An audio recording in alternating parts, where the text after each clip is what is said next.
capítulos 15 e 16, o 15 é bem curto, e o 16 é só uma sequência de flagelos.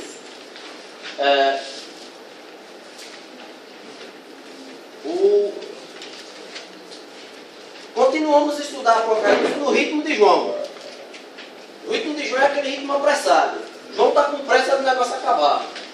E então ele não vai entrar em detalhes, não vai falar muito sobre cada um desses flagelos, e não adianta a gente tentar investigar muito, porque João tem alguns aí que é um versículo só e ele passa meio na carreira.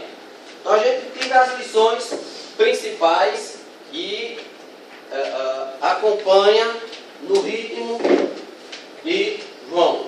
Vamos lá. Os 7 flagelos. Versículo 1. E vi no céu outro sinal grande e admirável, 7 anjos que tinham as 7 últimas pragas, porque nelas é consumada a ira de Deus. Muito bem. Então, ele apresenta um outro sinal, é isso, uma outra referência que estava no céu. A gente já viu os anjos, 4 anjos que proclamavam no capítulo passado, né, que chegou o tempo da ceifa e da vindima, ou seja, Deus está começando a exercer o seu juízo. Até o capítulo 13, as desgraças que vêm são obras da besta, do dragão, né? Hein? Sim, até o capítulo 13, toda desgraça que vem é de origem diabólica, é de origem satânica. A partir do capítulo 14, que a gente começou na semana passada, o que vem agora são os juízos de Deus.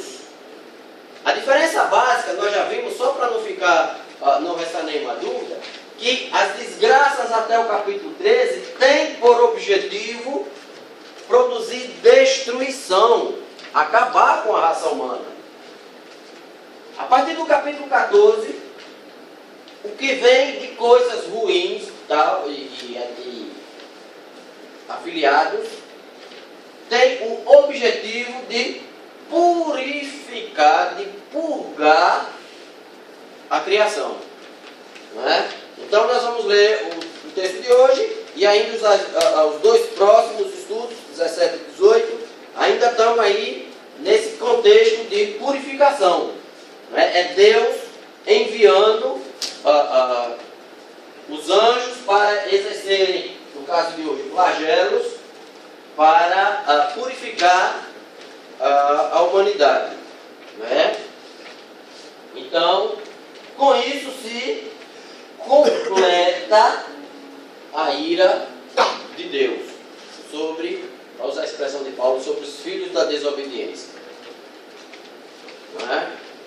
Mas, para que a coisa não fique pesada, porque quando Deus manda os flagelos, isso deve significar para o crente motivo de alegria. Porque a ira de Deus não está sobre nós. Não é isso? É por isso que vem o canto de Moisés e o canto do Cordeiro, 2 a 4.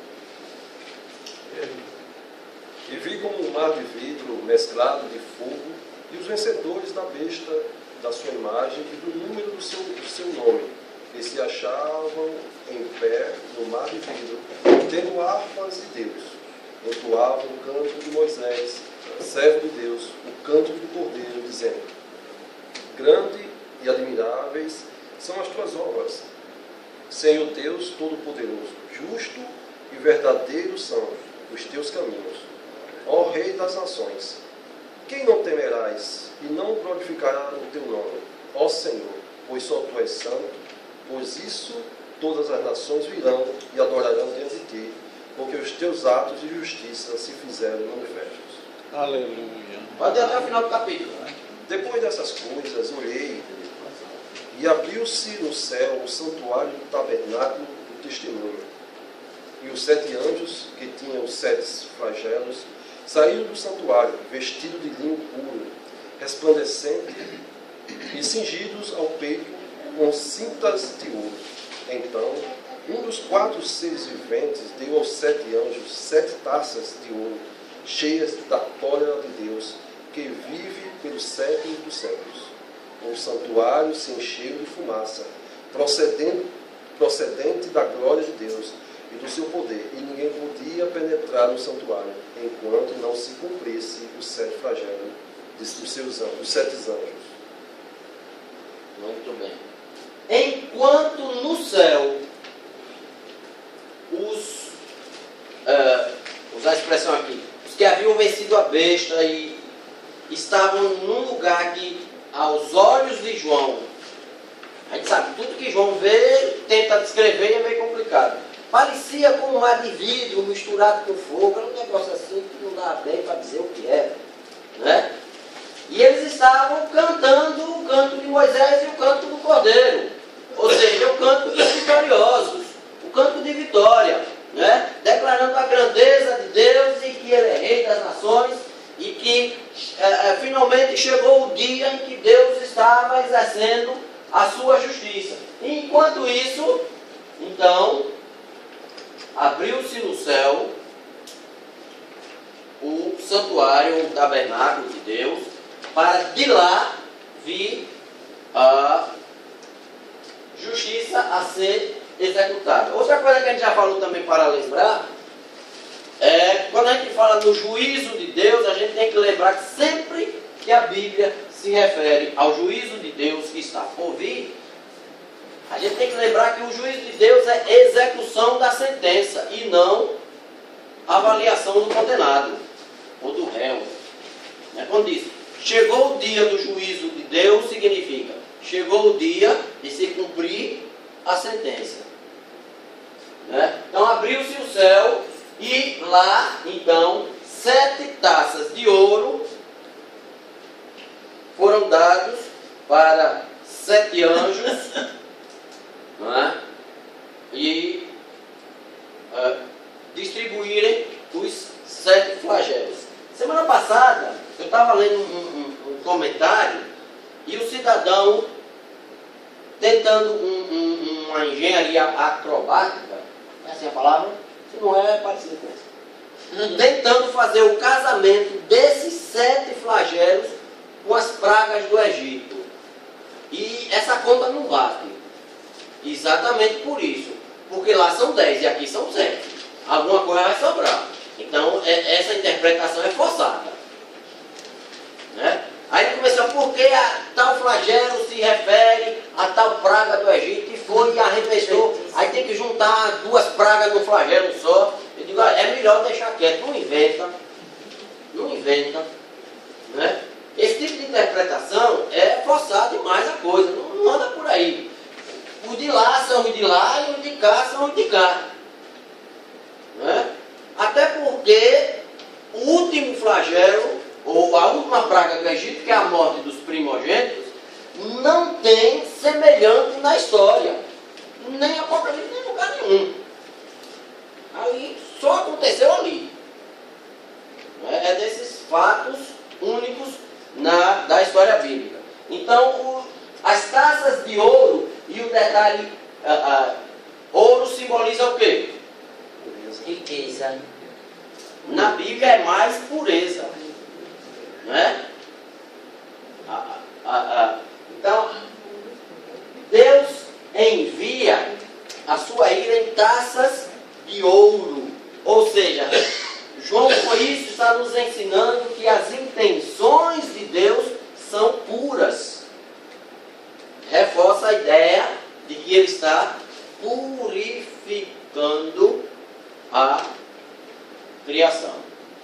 Sempre a gente vai lembrar do texto de Paulo aos Romanos, capítulo 8, quando diz que a natureza geme, esperando o dia que há de ser redimida. Então as coisas agora já começaram no capítulo 14, estamos continuando nesse processo aí de redenção da criação. Aquilo que foi maculado pelo pecado, que foi perdido, quebrado pelo pecado, agora está sendo restaurado.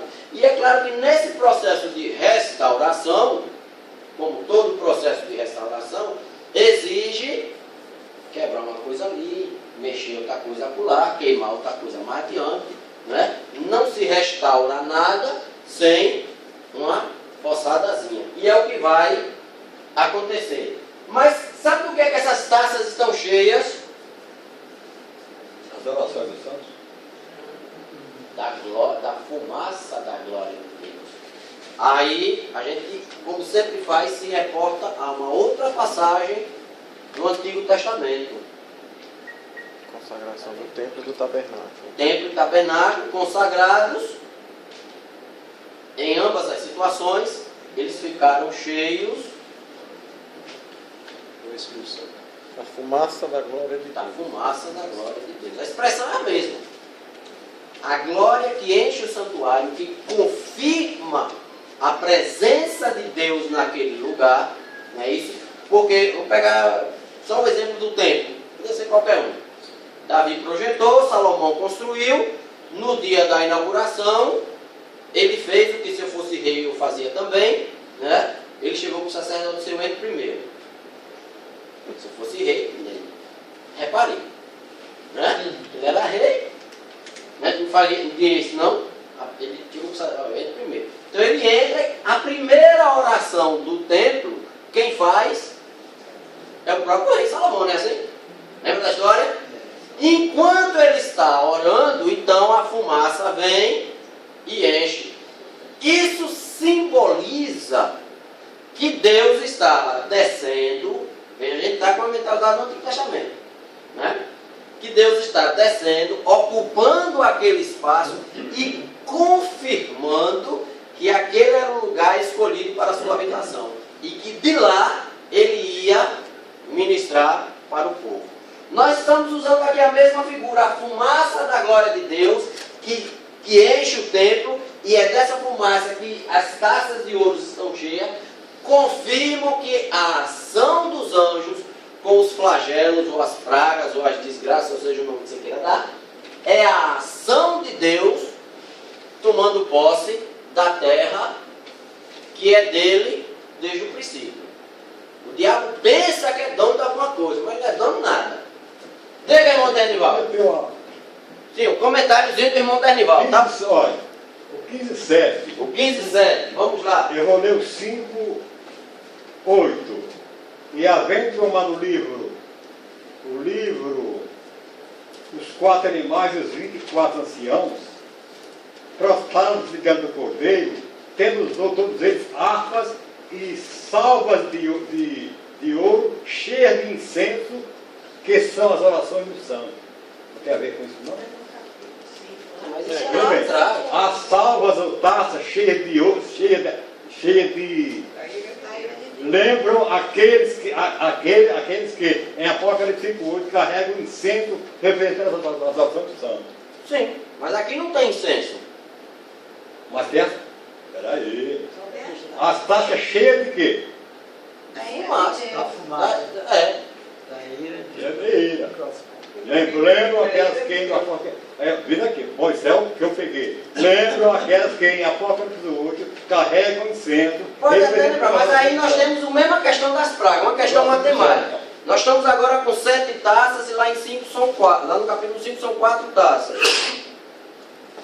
Mas independente da questão matemática, o texto do capítulo 5 se refere... Veja Os santos estão indo diante de Deus. Agora Deus manda os anjos ir executar sua justiça. Tanto é que quando a gente estudou o capítulo 5, a referência ao Antigo Testamento era o altar de incenso. Era uma outra referência. Agora é a fumaça de Deus. A diferença básica, irmão Dernival, é o movimento da fumaça. Vamos entender o incenso como fumaça. Nossa, ele abre incenso. O incenso, simbolizando a oração, é uma fumaça que vai Do povo para Deus. daqui para lá. Nós estamos aqui no capítulo 5, uma fumaça que vem de lá para cá. Não é a mesma fumaça. No 15, a fumaça está vindo de lá para cá. Não é oração subindo. Agora é Deus agindo. Está explicado. Pronto. Entendeu? Mas isso tudo vai acontecer, não é? Enquanto não se cumpre o final da história. Não é? Os santos estão ali, não gosto da expressão, mas não achei outra. Uma espécie num pátio, ali observando, mas Deus ainda está trabalhando. Os novos céus e novas terras não é uma questão. Me empolguei no plural. Só vai acontecer lá no capítulo 21. Até lá ainda estamos no processo. Né? Então isso aqui é o enquanto, que, como bem lembra o irmão Barreto, Apocalipse é o texto do enquanto. Não é assim? O povo pergunta muito quando. E quando não é pergunta para Apocalipse. A pergunta para Apocalipse é enquanto. Enquanto estamos aqui, as coisas estão acontecendo. Não é? Então chegamos aos Já, filho, flagelos. Sim, voltando. Então, só ele destaca aí no texto no detalhe que esses são os 7 últimos flagelos.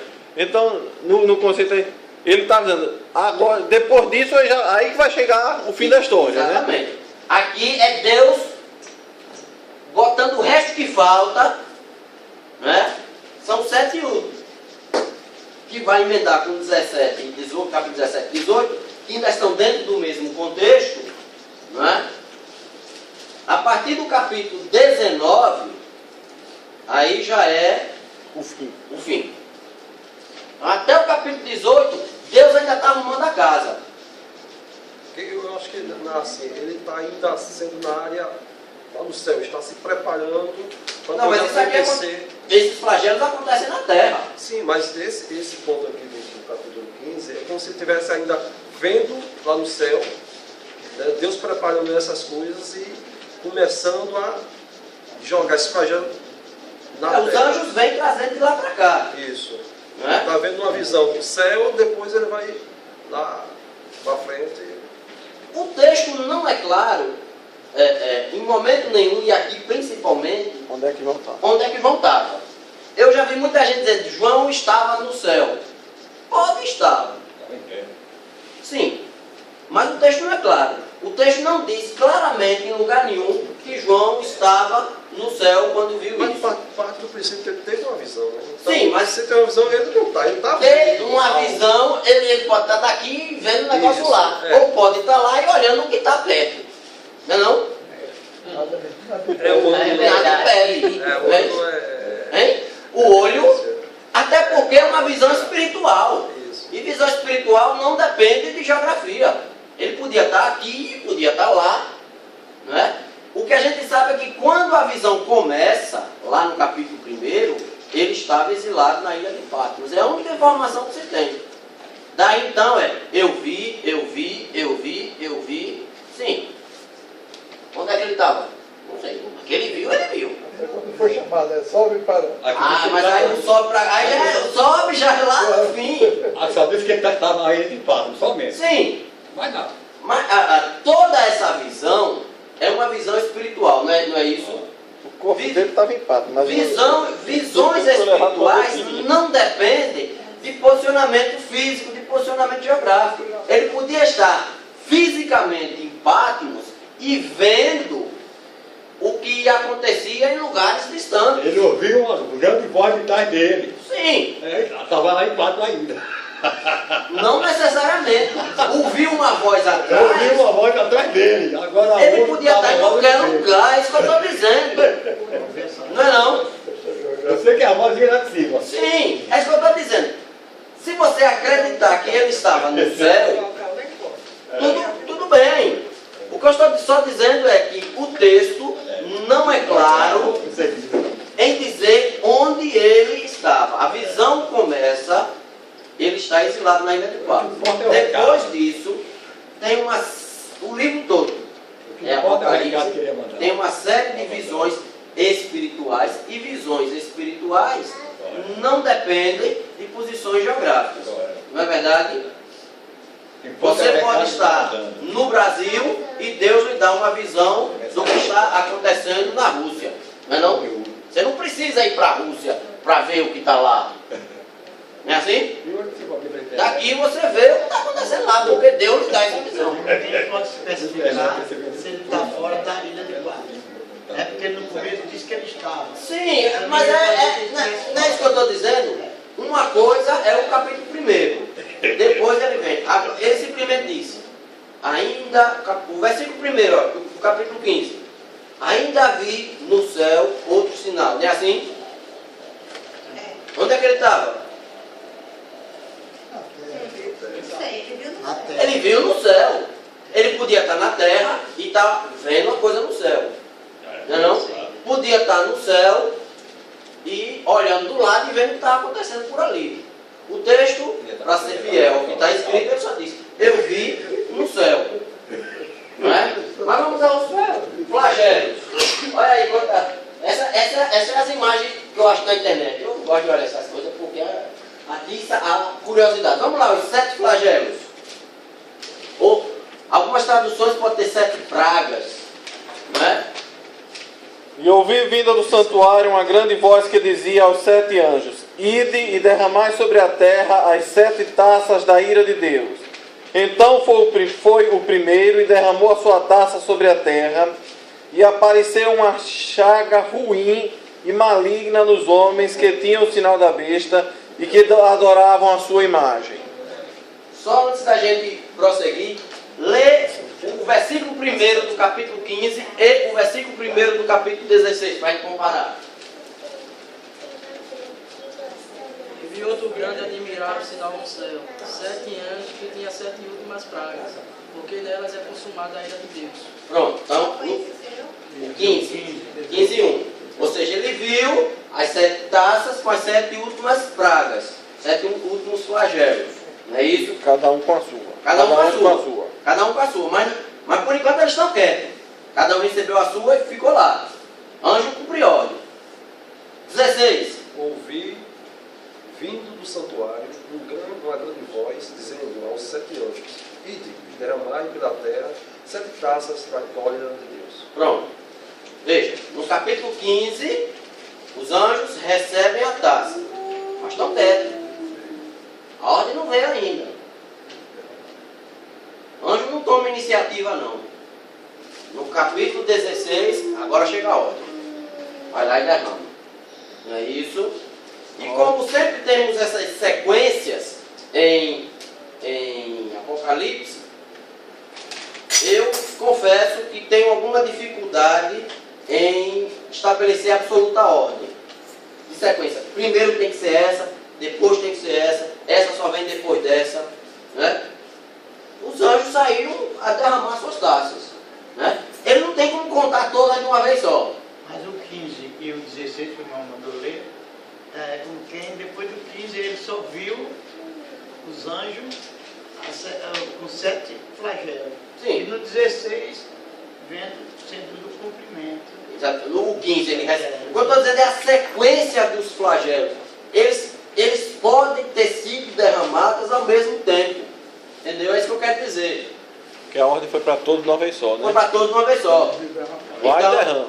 não é que um foi e derramou, o outro ficou na fila esperando. Agora vai o segundo. Entendeu? A ideia que o texto dá é que eles foram, Uma sequência, né? hein? E foram lá. Não é isso? Mas, o que é que o primeiro anjo, o flagelo do primeiro anjo nos diz? Que todos esses flagelos, eles são destinados aos portadores da marca da besta. Não é? E quem são os portadores da marca da besta? A gente já aprendeu, só lembrando. Os que não tem a marca do cordeiro. Exatamente. E o que é que diferencia uma marca da outra? Quem botou a marca e para quem eles louvam, quem adora. O ponto principal é esse. A quem eles adoram. Então, o flagelo da ira de Deus, a ação de Deus em queimar amar, em purificar, em purgar, é destinado àquele que adorou a besta. É isso.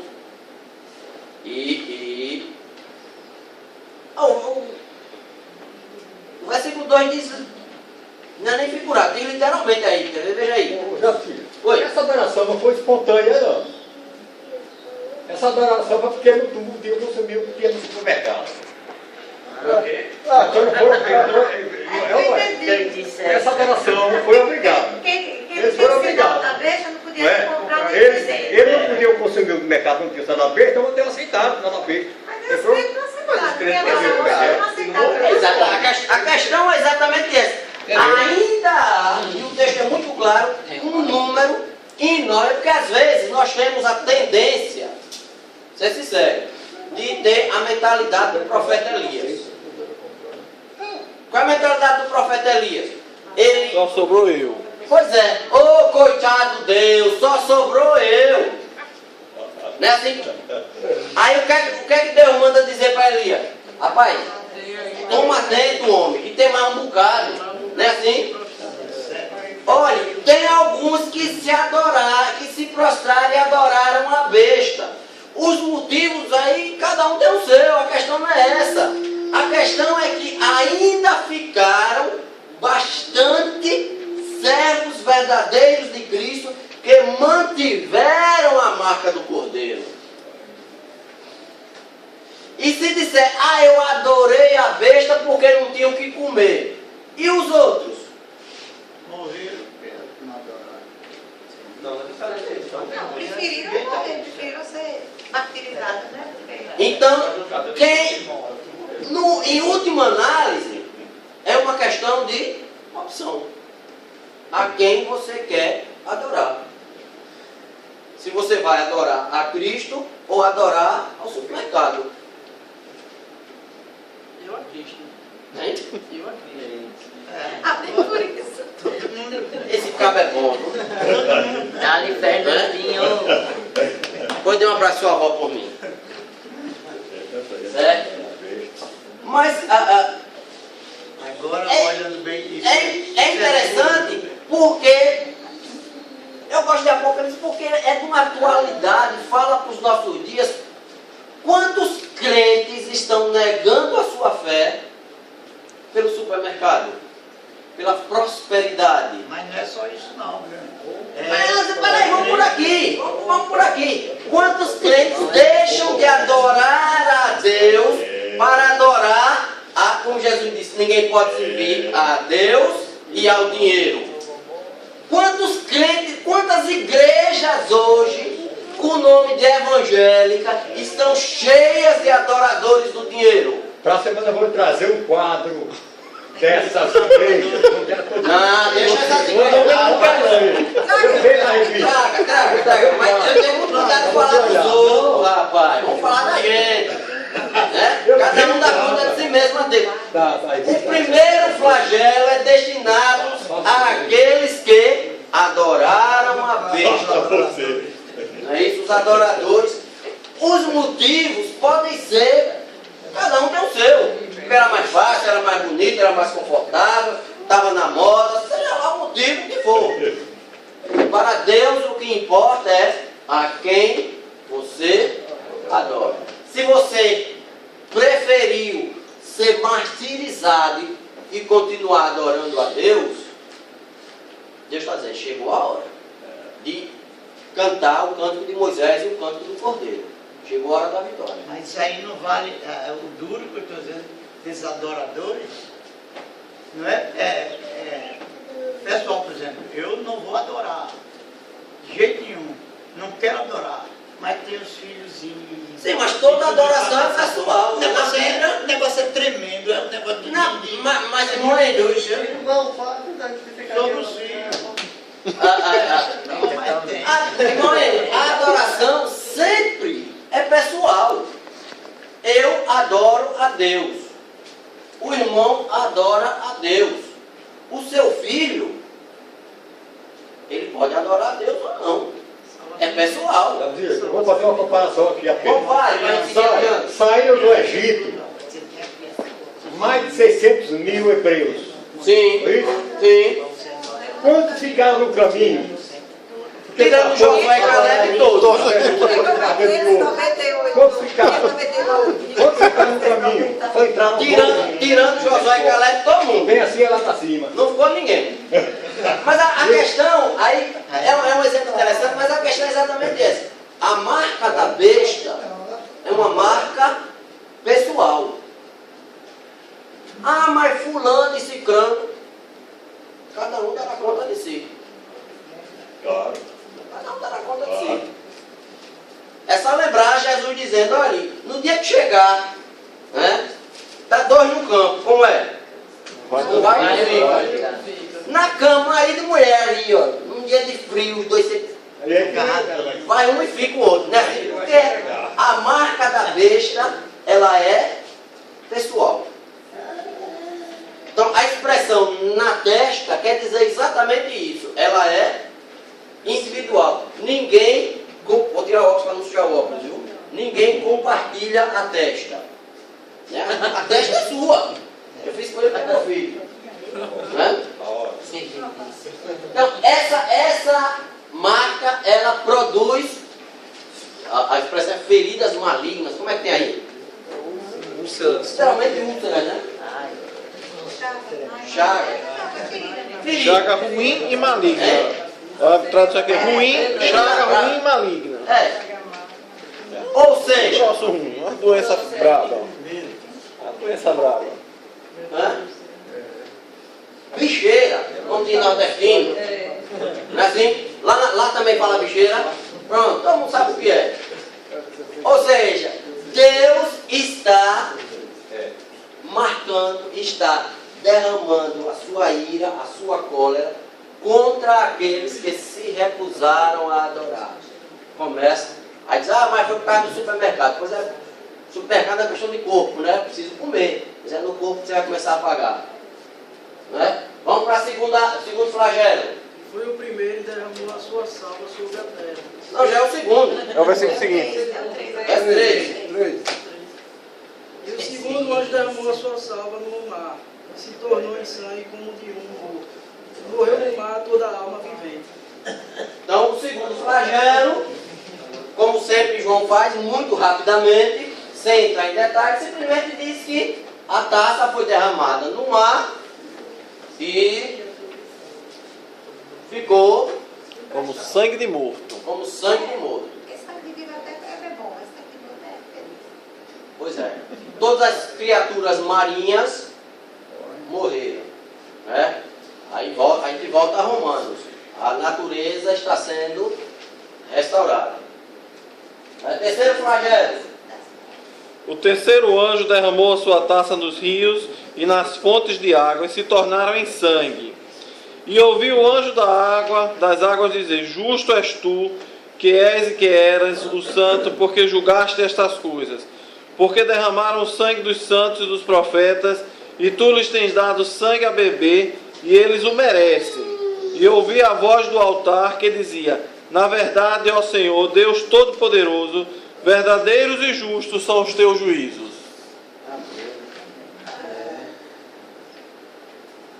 Não existe vida, como a gente conhece no planeta Terra, o céu é diferente.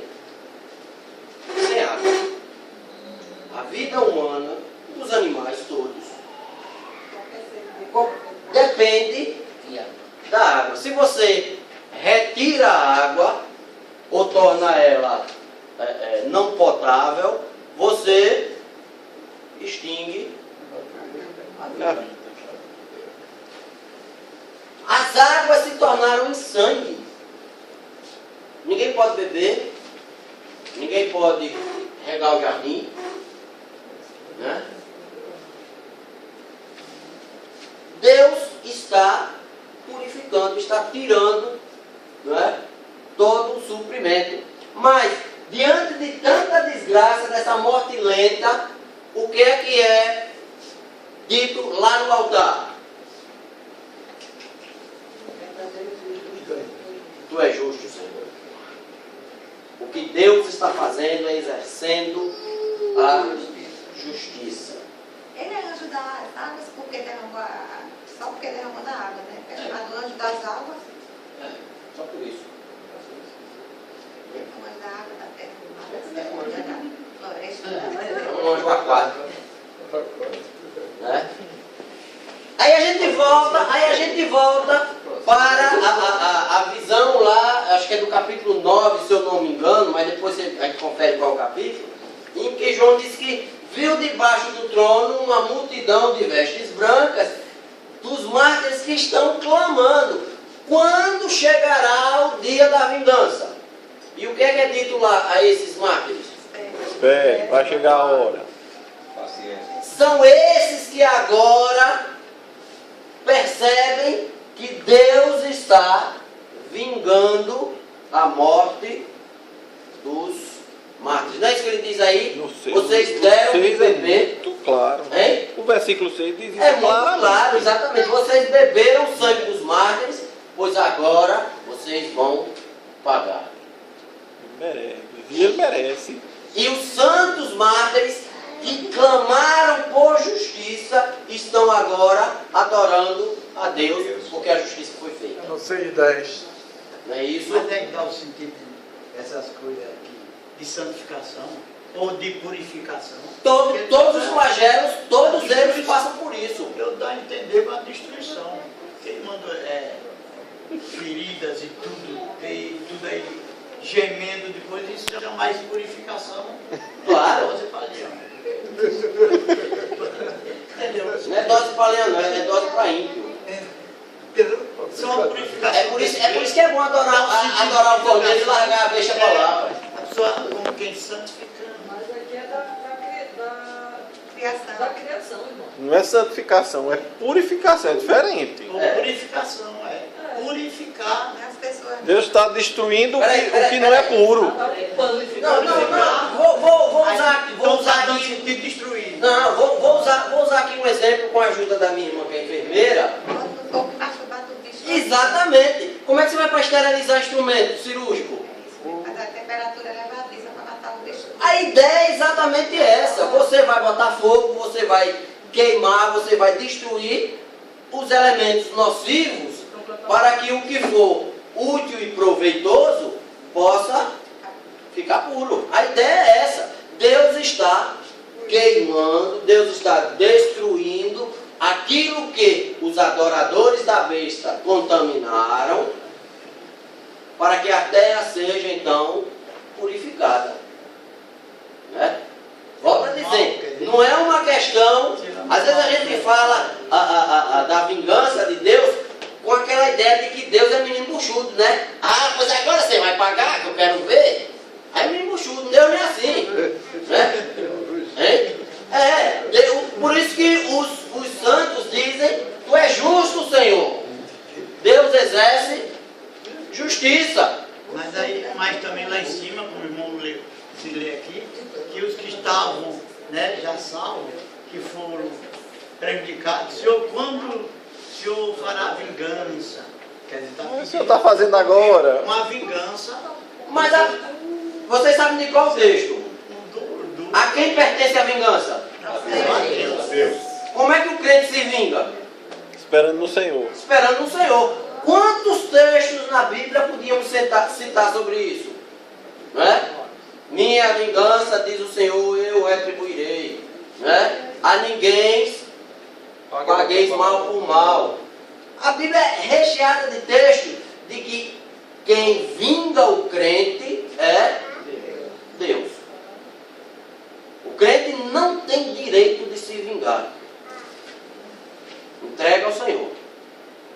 Porque no momento em que Deus achar apropriado, Ele vai derramar a sua vingança. Minha é a vingança. Né? É exatamente isso que está acontecendo. Chegou o momento da vingança de Deus. A vingança de Deus. Os santos continuam lá e o que é que eles fazem? Adora a Deus. Adoram a Deus.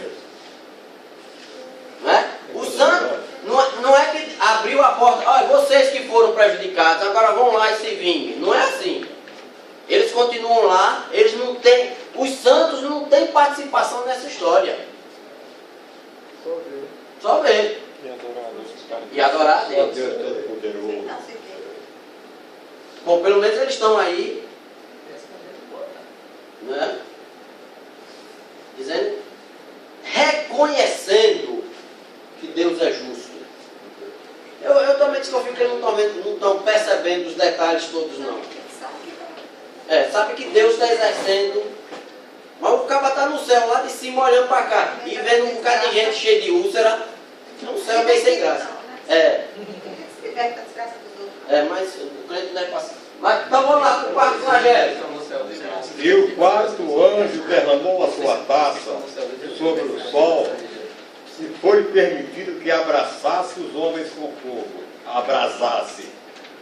E os homens foram abrasados com grandes calores e blasfemaram o nome de Deus, que tem poder sobre essas pragas, e não se arrependeram para lhe darem glória. Então, o quarto flagelo Quem é para se arrepender já tinha se arrependido antes, né? sobre o sol. É isso. Queimar os homens.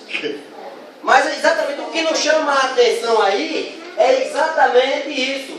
Que mesmo diante de toda essa desgraça, os adoradores da besta Não se arrependeram. não se arrependeram. Eles achavam que o certo era adorar a besta. Aí eu volto àquela questão que sempre se dá muita desculpa. Eles adoravam a besta, para usar a expressão do irmão Daniel, por causa do supermercado. Rapaz, diante disso tudo, o cara continuar adorando a besta, não era por causa do supermercado, não, meu filho. Estava dominado. Esse aí já estava dominado. Era por causa... Quem não adora a Deus é porque é obstinado mesmo. Mas o ímpio morre matando. É porque o ímpio segue Satanás, que é desse jeito. Se não fosse assim, ele não era ímpio, né? Não é não? Diante de tudo isso, eles não se arrependeram. Eles continuam achando que o certo é adorar a besta. É a besta. Né? Que o certo é adorar a besta. Quinto flagelo. O quinto anjo derramou a sua taça sobre o trono da besta, e o seu reino se fez tenebroso, e os homens mordiam de dor as suas línguas, e por causa das suas dores e por causa das suas chagas, blasfemaram a Deus do céu, e não se arrependeram das suas obras.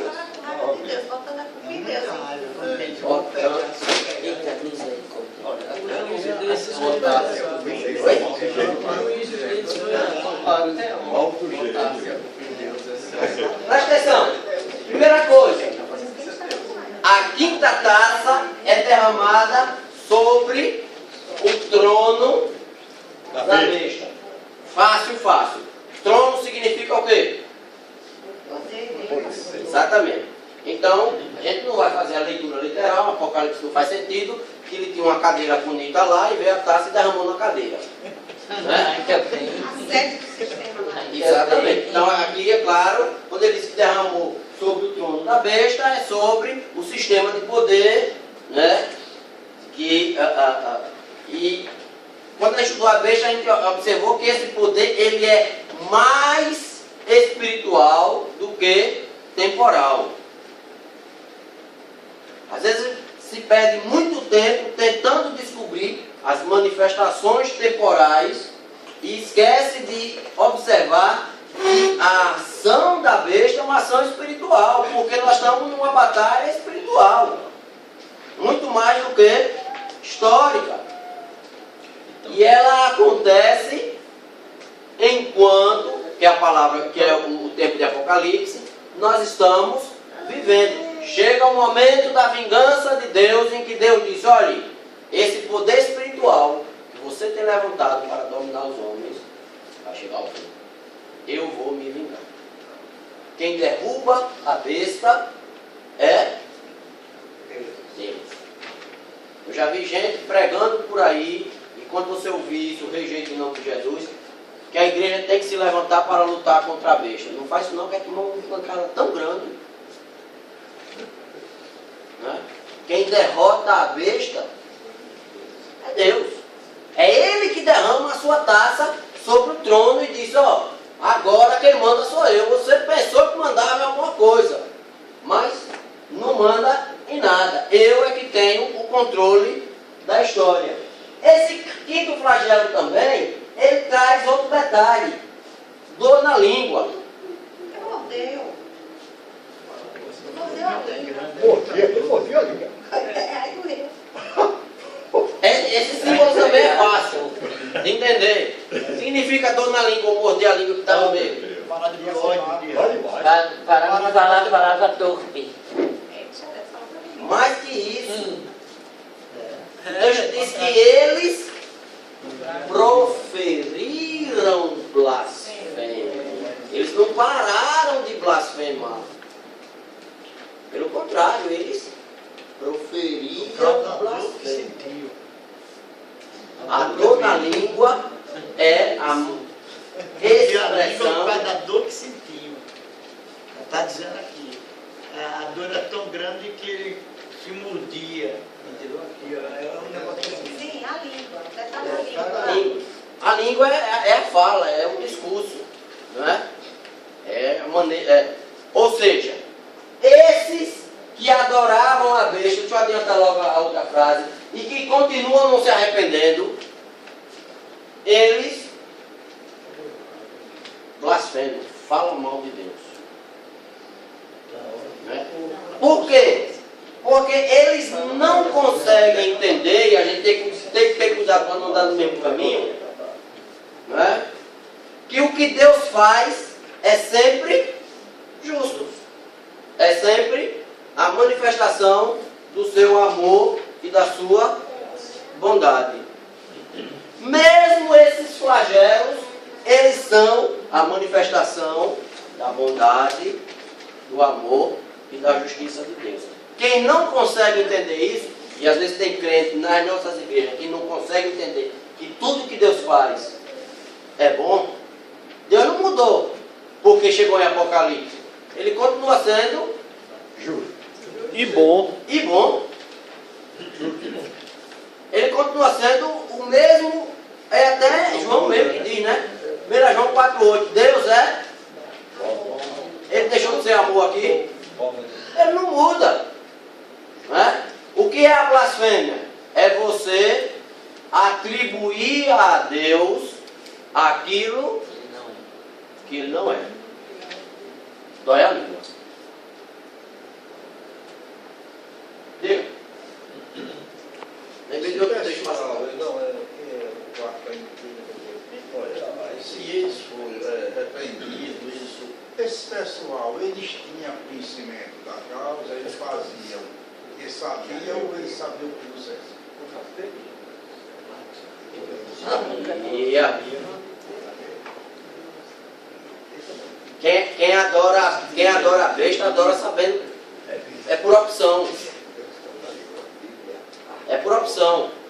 A Bíblia diz que Deus não leva em conta o tempo da ignorância. É assim que diz o texto. Então aqui é para quem sabe, para quem fez a opção, quem escolheu.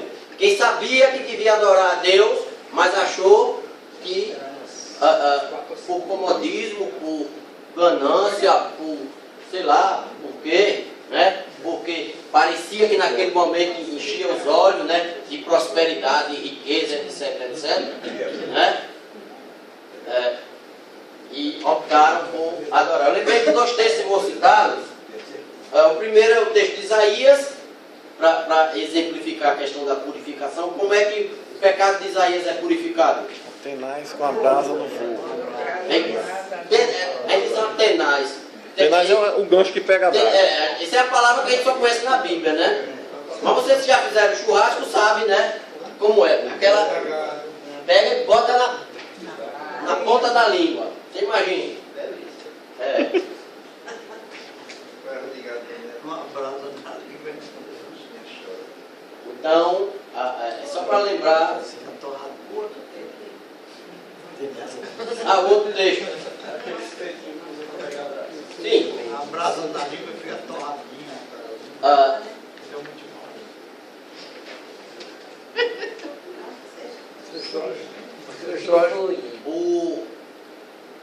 quando acontece o primeiro pecado, e Deus aparece na viração do dia, o ser humano, eu já preguei mais de uma vez sobre isso, o ser humano se esconde porque tem medo de Deus. É assim? Porque o ser humano, isso é blasfêmia, pensa que Deus Não sabe onde ele está. não é nem isso, pensa que Deus é o vingador pela vingança, é o justiceiro. Se ele errou, pois vai apanhar.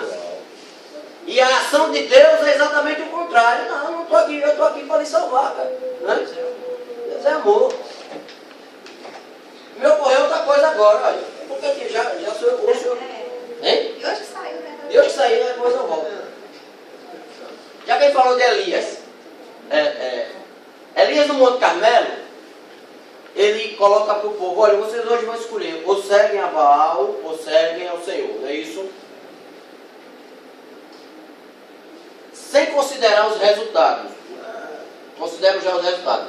Mas do ponto de vista de quem não sabe o final da história. Baal prometia colheita farta, né? Muitas crias nos animais, prosperidade e chuva. O que é que Baal queria em troca? Uma vez por mês, você pegaria um animal, levaria lá e sacrificava. Baal estava satisfeito. Nos próximos 30 dias, Baal, satisfeito, ia lhe dar colheita farta, muitas crias e chuva em abundância. Do outro lado está o Senhor, que além do animal, do sacrifício, exige que você seja bom marido, que você seja honesto, que você ame o próximo, que você seja educado. Tem uma série de requisitos. Baal não exigia nada em troca.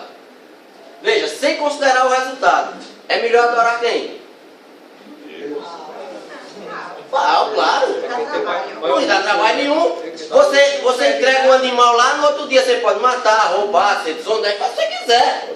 Não interessa. É uma porta larga. Mas não há semelhança hoje, não. Sim. Não vou falar dos outros. Aí é quando eu digo, isso é sem considerar o final da história. Só que a gente sabe o final da história. Qual é o final da história? Baal promete e não cumpre. Né? Aí, ou seja, é melhor se submeter a uma vida de mandamentos com resultados do que uma vida de conforto sem resultados. Porta larga para isso. Não é isso? É a porta larga, é exatamente. Hoje em dia, irmão Henrique, não vou falar dos que estão de porta para fora, vou falar dos que estão da porta da igreja para dentro. Muitas vezes. Quantos querem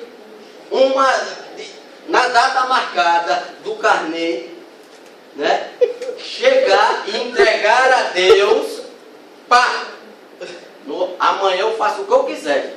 Eu vou lá para minha loja, sonegar imposto, eu vou lá enrolar meus clientes, mas no dia da oferta, está aqui. Isso é adoração a Baal. E adoração a Baal tirar o dinheiro é adoração a Baal. Não se pode adorar a Deus, é o dinheiro. Né? Adoração a Baal é o que Apocalipse chama de adorar a besta. Nas nossas igrejas, com o nome de evangelho na porta, e chamando o cabo para pregar, e você ouvindo no rádio e fazendo o carnezinho. Mas deixa quieto, vamos voltar para o texto. Porque o quinto flagelo dá dor na língua. Né? O cabo fala. Né? Por quê? Porque ele não se conforma que Baal, que a besta e a besteira, prometeu e não cumpriu. Agora, o cara vai fazer negócio com um cidadão que de antemão você já sabe que é o pai da mentira, o que é que você queria em troca? Mas o povo entrevista o diabo, é a entrevista mais sem pé na cabeça do mundo. Né? O cabo é o diabo. Como é seu nome? O que ele disser é mentira. Porque ele é o pai da mentira. Você vai perguntar o que para ele? Não é não?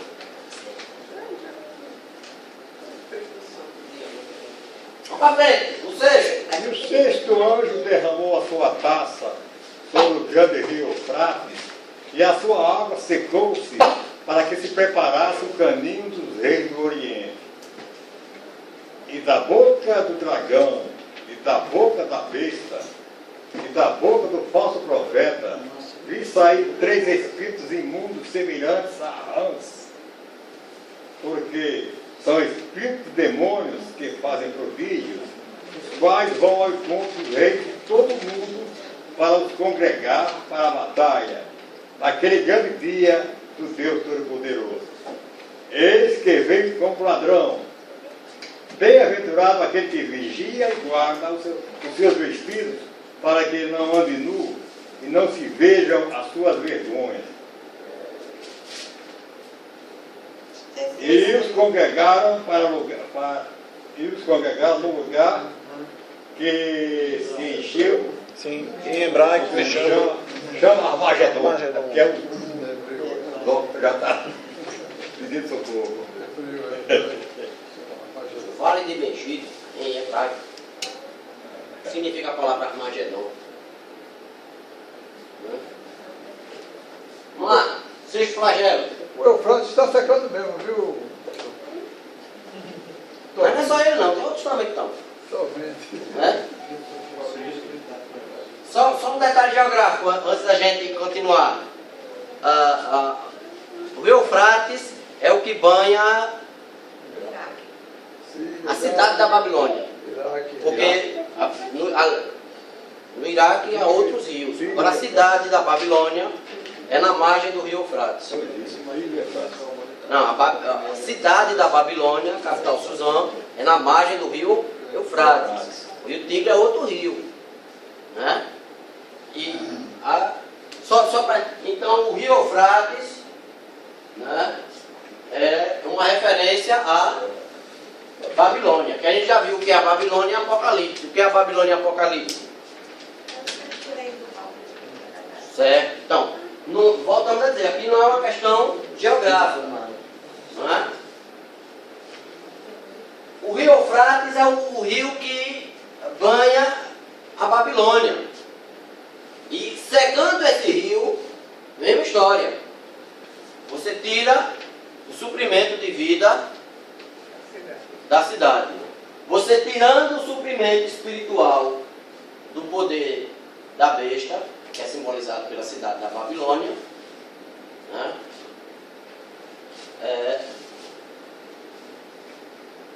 Já estamos no sexto flagelo, já está acabando. Né? Então saíram 3 espíritos imundos. Presta atenção.